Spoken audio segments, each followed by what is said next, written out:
bu rëy jërëjëf mbokk internet yi ñu ngi leen nuyu wax di leen siyaare di sant yàlla ci ni ngeen ñu toppee ci lépp di actualité tey ñu ngi fii ci Sacré-Cœur ci dëju suñu papa El Hadj Elimane Ndour di ñaan yàlla suuf woyof si kawam yàlla ko yàlla xaare àjjana bu fekk fii nag kenn koo xam ne nag daa ñëw jaal si muy ndaxte di suñu sœur ñu bokk laaj tànk yi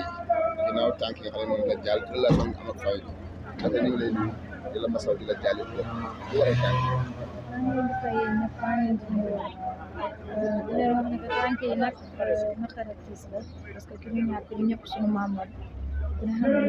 Tata Ngoné suñu yaay la kon papaam suñu maam la te ñoom seen kanam la ñu yaroo moo tax tey ñu bokkam sa diggante ak Tata Ngoné bu mel ne diggante la boo xam ne yaay doom waaw moom suñu yaay la moo ñu yar lépp lu nekk ci ñun moo ko bi nga déggee ñàkk ne li nga xam ne mooy wéjuram di papa bànqaas boo xam ne dagg na te du ñëwaat ban ñeewante ko yëg ci moom ak loo ko conseillé loo ko doon. ñun ñëpp suñu xol a fees parce que xam nañ ko daa ku ne xam nañ que bien vrai que nit ku dëgër la nit ku taxaw la mais cofeelam ci papaam ñun ñëpp xam nañ ko cofeelam ci ay waajuram sax laay wax ñun ñëpp xam nañ ko vu que ñun dëkk nañu ak moom ay weeri weer xam nañ bu baax a baax fi mu ne toog ñoom tamit ñu jàppoon ñu bu baax moo tax buñ génnee àddina daf ñu metti. d'accord yan baatu seede nga sentir ci Ngoné relation bi amoon ak papa parce que ñu bari naan ko bëgg papaam la yow mi nga xam ne jege woon nga Tata Ngoné yan baatu seede nga indi ci digganteem ak papa. loolu moom dëgg la mooy li ma la wax bëgg ay waajuram macha allah moo tax yal na suuf oyof ci kawam yàlla xaare ko àjjana ndaw si yàlla bu ko jot jiitu ci bàmmeel. ñu ngi lay ñaanal bu baax yow tam. merci beaucoup. waaw ñu ngi leen di fay bu baax a baax c'est moi Zidana président association fan fidèle de Youssou Ndour tey dañoo ñëwoon fii ci ñaan bi ku ñu xamee ñoo ko Youssou Ndour voilà tey ñu ñëw en tant que fan en tant que jullit ak moromam ñu ñëw bokk ak moom tiis bi voilà depuis lors bi ñu yëgee décès bi ba tey boobu ba tey mënu tooguñu ñu ngi jóg di dem fële xombal yóbbu suñu paa bi jébbal ko boromam ñaanal ko yàlla dellu si dem taxaw Médina bokk ak Youssou tiis bi tey tamit fi lañ yenduwaat tey bokk ak Youssou tiis bi di ñaanal suñu waajur suñu maam boobu yàlla na ko yàlla yërëm yàlla xaree ko àjjana nit nag booy wax da ngay wax te yàlla tax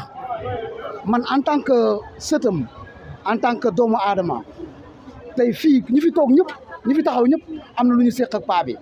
parce que toog nañoo moom waxtaan nañoo paa bi comme que tey nag mën nañ jox kàddu gi may wax dinaa wax ci seen tur wax tamit li nga xam ne moom laa dund ak paa bi dafa nekkoon kilifa boo xam ne dafa dëddu àdduna nekk jullit akkan nekk paa boo xam ne li tubaab naan modeste moom c'est l'élégance et de l'art paa bi daf ko incarné te lu ñu gën a marqué ci papa Elimane Ndour mooy effacé wu bi mu effacé wu paa bi musul incarné wu ni carrément man maay papa Youssou Ndour te bu ko neexoon mu def ko de mais defu ko te paa bi comportement bi nga xam ne moom la yàlla def si moom lañ gis si ay doomam loolu lañ gis si Youssou ba jël Youssou def ko référence ñun duñu ay xale fii maa ngi denc soxna ñu ngi ak seen borom kër yàlla may nañu xel ñun nag suñu jox suñu xol dañ koy jox koo xam ne référence la fii ci si réew mi te Youssou référence la si Sénégal kon Youssou au nom du fan fidèle de Youssou Ndour maa ngi taxaw ak Mamichou la présidente taxaw ak Fama Sow taxaw ak Basirou Seck taxaw ak Malick Diop taxaw ak El Hadj Omar